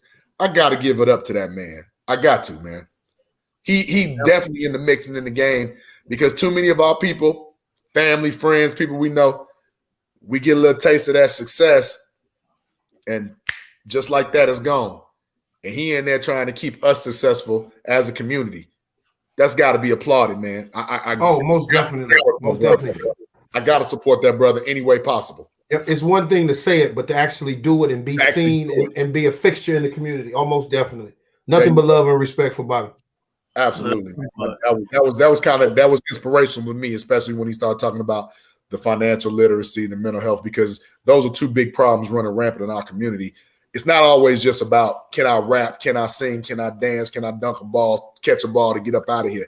It's other things that go along with that may or may not always be addressed early on in our community. That's huge, right. What that brother's doing. Yeah, definitely, man. Definitely. And shit, y'all got to get to society, man, because me and the super producer, we done already been. Well, I tell you what, Thursday, he said Thursday, so Will, hey, I got you Thursday. My treat on you. No, I'm not falling for that trick, John. I've been around you too long. That was funny. I've been around you too long. But all seriousness, though, I think, and I want y'all to hold us to it. First Thursday we can go after football season because you know Thursday nights is rough for me. Really? You playing on Thursday nights now, or is it pushed back to Fridays? No, we playing. No, we playing Friday nights, but we actually played 2 games Saturday. I mean, not 2 games Saturday, but our first 2 games are on Saturdays, and everything else is Friday night. Okay. But you know, this season is only 6 weeks, so it's truncated. So right. You know, in and out. Will give us a when is the next game, so you know we can stop through it and check it out. Oh man, well you know if y'all want to stop through, y'all gotta get tickets early because you know the COVID restrictions. So y'all let me know and we can get tickets to you because they're not selling tickets at the gate. Right. But we play Saturday at 1:30 against Crete-Monique. So it's gonna be a headbanger. It's gonna be a headbang. It's gonna be of course, brother. We definitely try to get out there and support y'all, man. Home game, I'm assuming, right? Yes, we a home game, but I'm gonna need all the fans. I mean, not fans, but all the support we can get because you know the Creek gonna bring their crowd, and it's gonna get rough because we already anticipating that they gonna be hanging out in the parking lot afterwards. So man, we already know that Creek mystique been like that for the last 30 years, man. With that tailgating, boy, they gonna take over our little school in Chicago Heights. Right, Joe Rowe gonna be banging. Man. hey, look, let me read the chat real quick. Shout out to Robert Bobby Reed, one of our guests from last week, one of our definite brothers, our collaboration partner. He said, throw your boy an honorary uniform. I heard Bobby Reed was nice back in Simeon in 86. Continues success, guys. So we got a Simeon alum that actually played in 86, you know what I'm saying, on that Simeon squad. So much love, Bobby. We respect and love you, man. Thank you for tuning in and checking us out, man. Shout out to Bobby Reed. Most definitely. Yep. Good stuff, Bobby. So, T, you mentioned something, and I'm glad Brother Will is here because last week I didn't have the pleasure of talking with my brother Will. Uh-oh, you damn right. Uh-oh. Don't let me channel my. Well, you know it's getting late. Maybe we need to hold this up or something. Let's talk about this late. You know it's 9:30. We done went well into the hours. It's getting late, so maybe we better wait. So I'm just I want to hear this. I'm gonna put this on your brain for next week since you my insider. Okay. I mean, what the fuck is going on at Hallis Hall, man? Akeem Hicks upset. Why are you asking me? That is such a load. He go back with Fangio in Denver. I think you know something, brother. What's going on? Why are you asking me? I mean, I don't understand. Because you're the ultimate non-Bears fan. Because you definitely are not. You have no bias. One, and two. I know it's gonna come straight, no chaser. Man, listen. We can go back three episodes from me when I first told y'all. That's why I brought you up. It ain't about winning, man. It's about jersey sales. It's about season ticket holders. That's all. And you can look and see that's what it is, man. And I feel sorry for Bear fans. I do, because you guys are so blinded. And why you gotta stick your finger up? I'm not lying. It's like y'all my people, man. It's like I see y'all pain. I don't feel your pain, but I see your pain. But you see us suffering, Will. You I know. I mean, just open your eyes, guys. Stop buying the jerseys. Stop going hanging out the tailgate. Stop doing what you do. Do something different. I bet you to change. We know it worked for the Cubs a couple of years back, but I'm telling you. Bears beloved, they're a little different, bro. Stop getting on these planes and going to see them in other cities when you putting all these other jerseys and putting them jerseys on your back. Represent this team. Stop it. They don't care about you. They care about your money. This is it. Man, the only pace I want to see. Conspiracy theorists unite. That's it. That's the only pace I want. That blue and white bus going the other way, and with him on it. That's what I want to see. And let me tell you this. I would have loved and see. I don't know, and I'm kind of glad it didn't happen now. If my man, I can't think his name. I'm drawing a blank. Wide receiver Watson would have come to Chicago because you know why? It's disaster. It's a huge market where you can make money outside of your sport. You understand? You can become a marketable giant in Chicago. Chicago, LA, New York, those are the three major markets in the world. Fact. You understand? And I would have loved to see a black quarterback come here and be able to put his imprint on this market and make what he can. But I'm glad it didn't happen because we all see he's having problems right now. And Chicago would have probably torn him up. But I think a lot of this, not that I know for sure, I'm not an expert on that. Some of this looks a little fabricated. Some of it looks a little bit me next, me too. But that'll all play out. But my last question to put on y'all brains, unless we gonna keep it going. Why hasn't Colin Kaepernick gotten a call from the Bears brass yet? Why? Oh man, we can talk about that. Look. Let me tell you, he ain't never gonna get a call from nobody. Let me tell you, this would be the perfect time. It would be. John Irvin have had this conversation before. Okay. Colin Kaepernick getting a job in the NFL will be a disservice to the team he gets and a disservice to him. Okay? Explain. It will be too much. And listen, the pressure of his performance, he couldn't tie his shoe up the right way and not be noticed. You know what I'm saying? Everything he does will be that.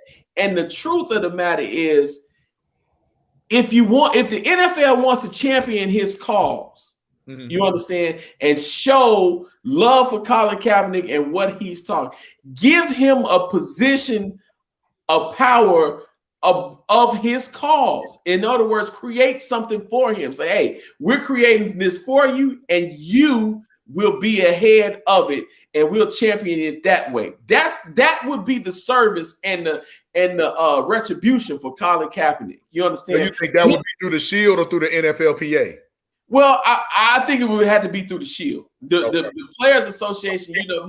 Because that's too easy. That's too easy. Right. You know what I'm saying?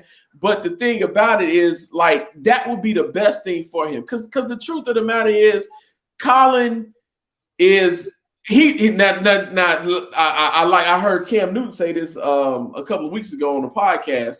Look, he ain't 30. It ain't 32 better than him. It ain't 32 better than him. But he's not gonna be what he was when he left all them years ago. Absolutely not. He's been out. So the thing about it is, if you want to champion that cause and give that man something, NFL, pick up his cause and let him run with it and let him be the forefront of it. You understand? Whatever his cause is, champion that way. Because coming into him coming to a team and being that, it will be a total distraction. You understand? He could do nothing wrong. He would have to play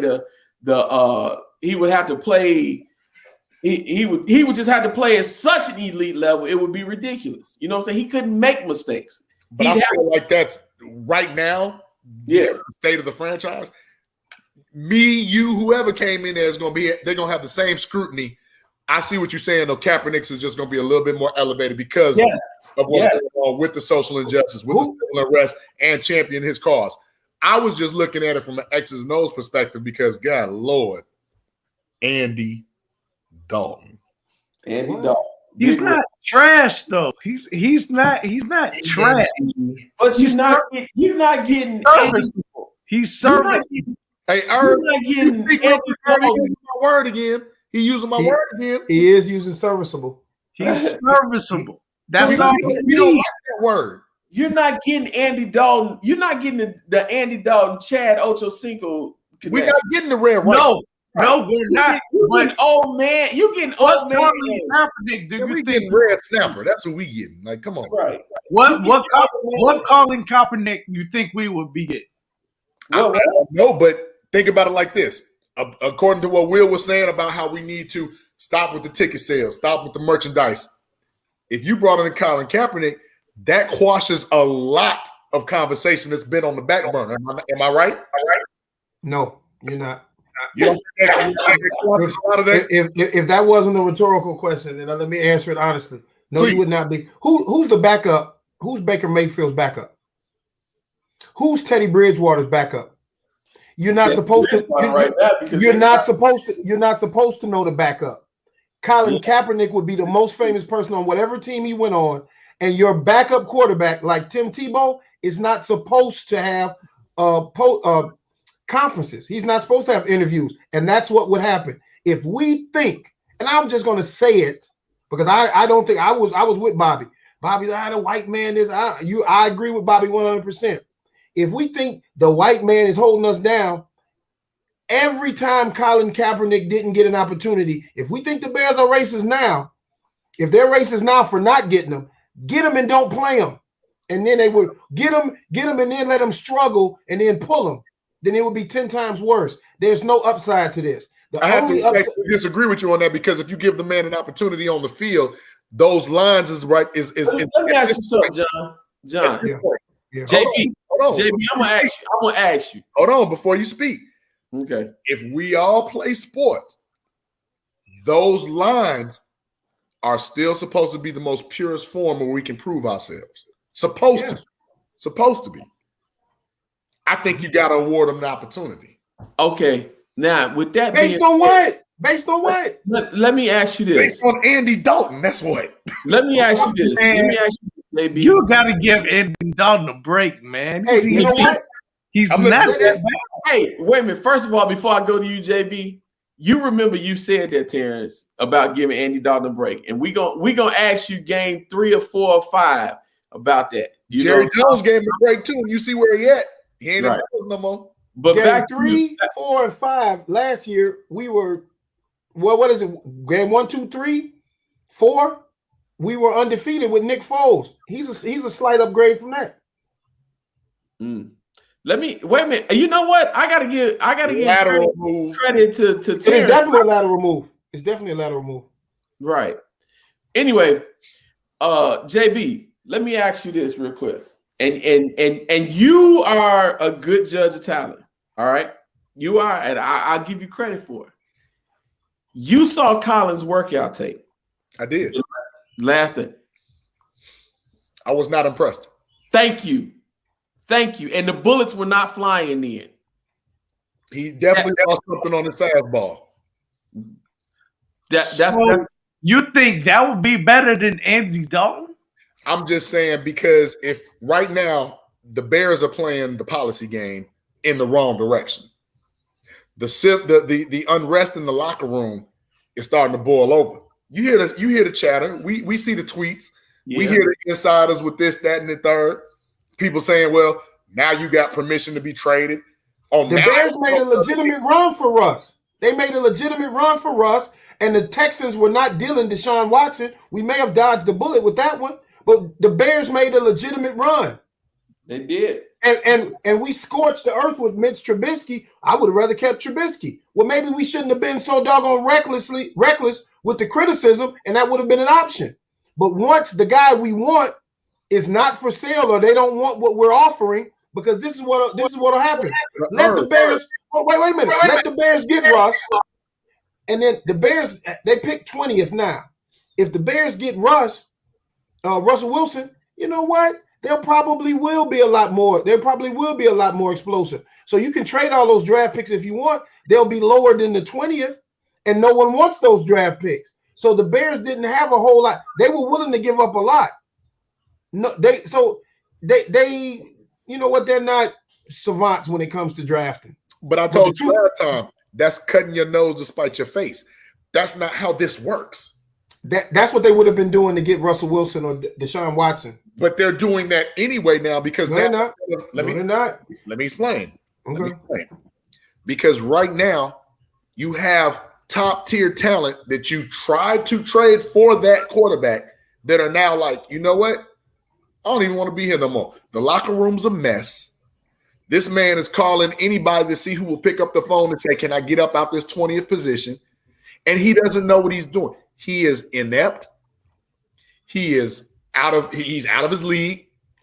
So how would you have suggested the Bears made a run at a legitimate quarterback? You can't give up bench players and third and fourth round picks. You would have to give up somebody of value. So when you swing and miss, that was a calculated risk. Well, here's the thing, though. I think we need to look at it like this. People are upset about Andy Dalton, but who was you gonna get? That's the point. We made a sport that we actually like criticizing the Bears more than we do supporting them. Some of our fans. So again, I like to set things up in stages. One, JR, we had a whole conversation. Could have easily been out of this if you had just drafted Deshaun. We wouldn't be having this conversation, of course. But that's hindsight. That's hindsight, but that goes back to the ineptitude. Right. But before we say John Irvin spoke about who knows the backup, but yet we keep featuring the backup, the Mike Glennons, the Mike Glennons, the Nick Foles. I guarantee you, no Chicago backup is going to have a press conference. Not one. The fact that Obama was in office the last time Colin Kaepernick threw a touchdown and we're still clamoring for him, that means that he would be a little bit of a distraction. The only thing that would distract from his means we're grasping for straws because there's nothing. But that's the same thing we're criticizing the Bears for. If we're saying it's all about selling tickets and putting butts in the seats, I think we put a lot of butts in the seats. And we'd be on the front page of every magazine and every sports talk show if we signed Colin Kaepernick. Let me ask you, John. But that wouldn't make us a better team. That wouldn't make us a better. Listen, that's the same type of logic. Getting Kaepernick now is the same type of logic that somebody thought and said, "Hey, let's be smarter than everybody else and be a little bit shifty. We know what makes good sense. Deshaun Watson makes good sense." But let's be the smartest guy in the room and get Mitch Trubisky. If that's the same logic that somebody would use to pick up Colin Kaepernick right now. I disagree because I'm saying this: we can't get worse. Well, let me ask. That would be worse. No, that would be worse. It would be very divisive. It probably would be worse. It probably would be worse. 2 bars. Pause. If you look at their QBRs and their statistics, we have the 2 worst quarterbacks in our division off top. Off top.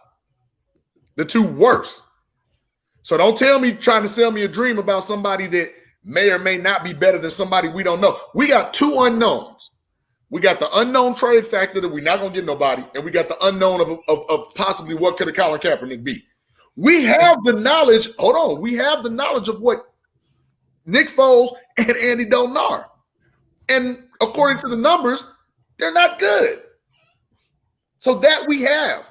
Okay, so look. It's the evil you know and the evil you don't know. With that being said, let me ask you a question. I'm listening.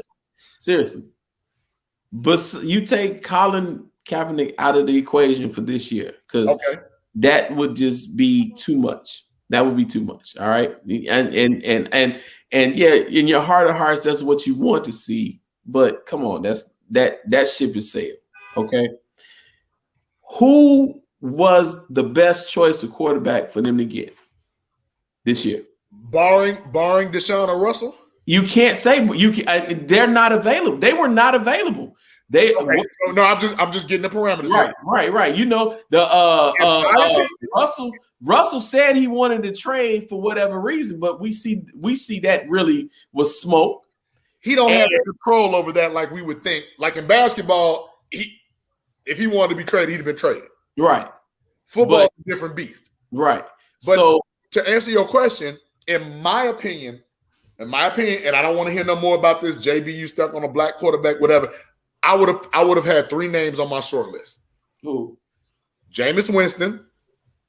I'd have had, sorry for anybody that doesn't like it, if you were going to get what's best available, I'd have kicked the ties on Alex Smith and I'd have kicked the ties on Ryan Fitzpatrick. That's my short list. Okay. Because statistically, all three of those quarterbacks are better than Andy Dalton. Are they head and shoulders better than Andy Dalton? Do you think we would be saying the exact? If you told me right now, Andy Dalton or Alex Smith, I'd say Andy Dalton. I'd say Andy Dalton too. I wouldn't. You know why? Because you don't like Andy Dalton, evidently. It's not about liking him. It's okay. So quid pro pro. Why did the Cowboys get rid of Andy Dalton, not really knowing how Dak is going to return? Well, if Andy Dalton was so great, don't you think Dallas would have kept him as this great insurance policy case Dak doesn't come back 100%? He's not. Think on the other side. Because whoever they get, they're gonna pay less. So now you're talking about a money issue, Will. I mean, it's Gary Jones. That's business. Okay, Gary Jones. Bottom line, listen, Andy Dalton has to have because of his years of service, he demands a hefty salary. You're right. I can tell you exactly why. I'm listening. Because Andy Dalton wanted to go somewhere where he could compete for a starting job because he thinks that he has a lot more football. And I'm not saying that he doesn't, but he thinks that he has a lot more football left and he wants to start somewhere. Chicago either promised him the starting job or told him he's going to get the opportunity to compete for it. He's not going to get that in Dallas. He's not going to get the opportunity to compete. That job is injury. That's it. Not when you put up $100 million, you ain't. No, you definitely not. But let me hip you out to some more knowledge. $29 million is what's being paid for two Bears quarterbacks who are ranked 32 and 34 of all of football. Ineptitude. You already said it. Better. 29. You already said it. Ineptitude. That's not ineptitude. What were the options? The Bears needed a quarterback. We ran the other guy out of town. And I get it. The other guys weren't available. The Bears swung for the fences. The Bears are damned if they do and damned if they don't. They should have never made the playoffs. That's the first mistake. Okay, so that's what I said. They're damned if they do and they're damned if they don't. They won too many games. What? What? They won 8 games. If 8 games get you in the playoffs, look to your left and your right. That means nobody else is really balling at that high of a clip either. So let's not be overly critical because we're too close here in saying this. Hey, and Kirk Clay made a very good point. They didn't get rid of Andy Dalton. The Bears gave him a better deal. So he says, yeah, I'm going to go with these guys. You signed me to a 1-year deal. You signed this guy to $10 million. New England signs Cam to $1 million. Why is that? It's not racism. It's not racism. This guy's the former MVP of the league, and he gets signed to his second 1-year contract. That's because it's productivity. That's the purity of the sport. That's the purity of the sport. If Andy Dalton isn't what he used to be, what is Cam Newton? Well, we'd be happier with Cam because it's not about winning. It's about being sexy, and it's about selling jerseys, and it's about dabbing and all of that other stuff when you score. Andy Dalton is vanilla, the red rifle. Knock it off. He only called himself that. You can't make your own nickname for yourself. Get out of here with that. So the truth of the matter is this: if he pulls, you look like you on my side. Hold on, listen. He's not a sexy pink. If you want, if I want Chicago to be, I want Chicago to be Notre Dame because we are saying that they are, but they're not. Notre Dame is never in danger of winning anything, but they're always in the headlines. America's team hasn't won since the 90s. T. Nick wasn't even born when they won. So the bad part about it is this, but they're still America's team. You know what? And if we got Colin Kaepernick, the Bears would be the top. Bears jerseys would instantly go number 1. We wouldn't win 8 games, though. We wouldn't win 8 games. And God forbid, they don't start him. Andy Dalton is going to start. You didn't bring this guy in not to start. You bring Colin Kaepernick in and don't start him. And that'll be the most racist team that you ever want to come across. In this climate, in this day and age, I think you get a little more favor and leeway because he's been off for 5 years. I think you would get a little reprieve. You're gonna get that doesn't make you better. That doesn't make you better. Come on, man. Stop playing. Don't form your lips to say that. Well, hey, you know what? How long has Donovan been off? He's been off 7 to 8 years. Bring him back. Time out. If that's how it works, the longer you're off, the more rested you are. I'm splitting this up between the 4. Bring in Ashley Marshall. So you're telling me 17? Stop with that. 17 games next year. You're comfortable with a carousel between Nick Foles and Andy Dalton, and you think we're about to get 9 games, 7 games, 8 games, 10? You really think that's a possibility? You know what? I feel what you're saying. Now, I'm not comfortable with that because I can see a carousel coming because we don't really have a solid number 1. So if we're not really doing well with the guy that's playing, you will go because he's not head and shoulders above Nick Foles. He's not head and shoulders above any of these other guys. If the Bears would have signed, they were rumored to be looking at Gardner Minshew. If the Bears would have signed him, he'd have been in the same situation as well. Let me ask you a question. Y'all keep Marcus Mariota would have been in the same situation. Y'all keep talking this Nick Foles and Andy Dalton. What makes you think both of them gonna be here when the season starts? Well, I don't think they will. I think the Bears are gonna draft. I don't think both of them the Bears are gonna draft Mac Jones if they can. But Will, you're right. Nick Foles won't be here. Yourself. You ask yourself, what team is going to trade for Nick Foles at $19 million? Philly's interested. Somebody needs. No. Somebody that, in your words, him the headline. Using your words, somebody that needs a serviceable backup. No, he's not even serviceable. Yeah, he's serviceable. He's not serviceable. As a backup, that dude sucks. As a backup, he is serviceable. So let me ask you, he's terrible. So if you're Nick Foles, you know what? Hold on. If you're Nick Foles, you go back to Philly for a third time? Would I? If I'm Nick Foles, I'm going wherever they're going to cut me a check. If I'm Nick Foles, I'm looking like, dude, I won y'all a Super Bowl and you discarded me like some recyclables. Like, wait a minute. Hold on. Wait a minute. I don't know what we're doing here. What are we doing? if we clearly say that Nick Foles Last is not point. a premier quarterback, he doesn't decide where he goes. The circumstances he may have, he may choose. So he can't afford the luxury of saying, "Hey, I'm not going to do this." You know what I'm saying? We're not saying he dictates policy. We saying if you're the Eagles right now, if you're Jeffrey Lurie, do you say, "Hey, give me Nick Foles back"? So why is that the only option? Absolutely not. Hey, Andy Dalton. Let's wrap this up. Hold on. Andy Dalton would have probably much rather had gone to the Patriots, but the Bears were willing to pay him more. So with that being said, that's where he's going to go. So it's not about where these guys want to go at this advanced stage of their career.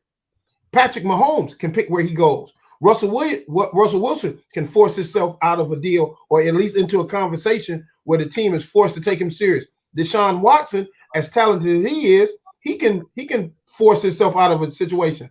Nick Foles has to get in where he fits in. And if you are lucky enough to fit in where they're paying you $10 million and almost guaranteeing you a starting position at this stage in your career.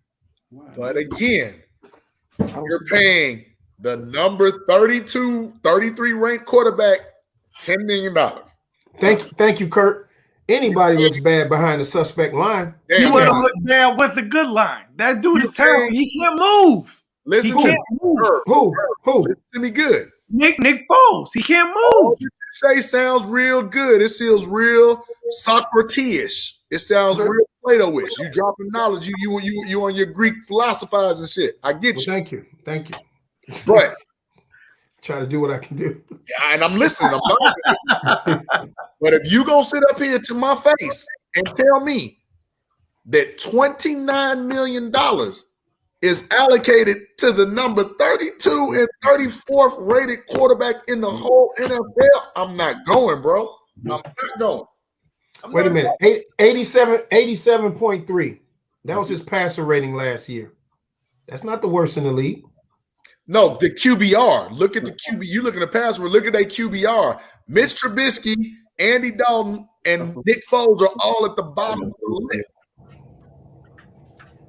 All right. Well, you know what? I think we should continue this conversation next Tuesday. We can. We absolutely can. Next Tuesday. We definitely get on your brain real quick. And hopefully, maybe some more shit will happen in Hallis Hall. We have some more shit to yell about. I think it will. It's just in. But from Hallis Hall coming. That's the headline. Hear from the non-Bears fan too. But look, so next Tuesday, who? Oh, we're gonna switch it up again for next Tuesday. Excuse me, wait a minute. B. Cole and Vince Adams. No, Andy Dalton was nowhere near the bottom of QBR last year. He's still talking about Andy Dalton. He's still talking. You said career. The last man, look. Him with Cincinnati, Dallas, and now Chicago. He was rated towards the bottom. We tabling that for next week. So because we're at 2 hours and I need a drink as always, and I'm tired. Yeah. So with that, I will say for my man JB, the stat man, J.I., who always trusts his sources, and Big Will, who's not really from Chicago. Can we straighten something out? Hold on, let's say this. It's not that I'm not a Bears fan. It's just, can we stop introducing me as saying that our non-Bears fan? I would do that forever. I am a football fan. Forever. I don't have a Chicago Clubhouse podcast, and you are not a Bears fan. I'm gonna say that forever. But for those three, I'm T Nick. I'm the one who I'm always the coolest one in the room. If I'm the only one in the room. But there's a podcast where we think we know what we're talking about, but we don't know shit. We really don't know. We don't know shit. Especially what the fuck is going on in Hallis Hall. We don't know. They But don't. yeah, we out. Peace.